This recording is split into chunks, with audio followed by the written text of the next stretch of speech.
Hi hello friends, మీ సౌందర్య లహరి. ఈరోజు నేను గోంగూర చింత చిగురు పీసుల్లాగా చేసి పచ్చి రొయ్యలు ఎండు రొయ్యలు కాంబినేషన్తో కర్రీ చేయబోతున్నాను.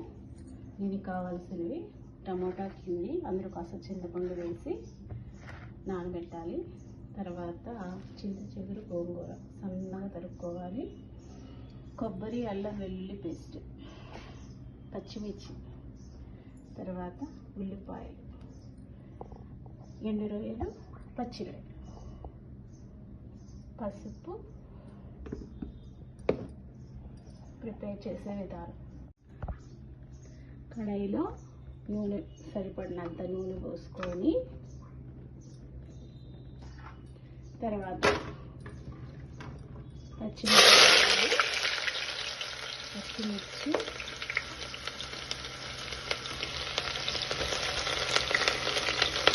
కూడా ఇందులో వేసుకోవాలి.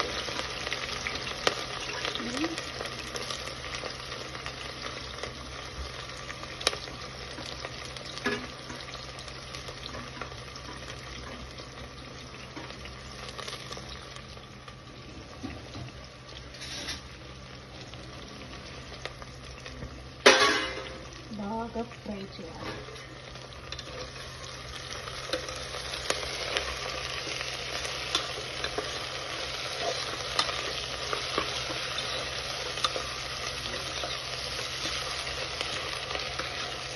ఇందులో ఈ పచ్చి రొయ్యలు వేసి వేయించాలి.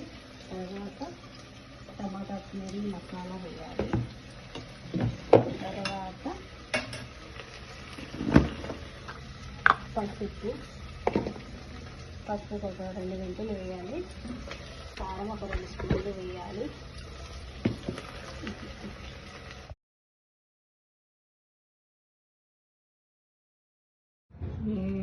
వేడి అన్నంలోకి రొయ్య, చింత చిగురు గోంగూర, పచ్చి రొయ్యలు, ఎండి రొయ్యలు.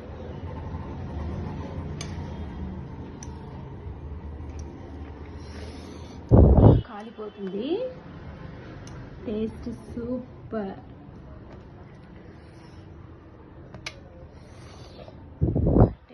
సూపర్. రొయ్యలు బాగా వేసుకొని తిందురు కానీ రండి.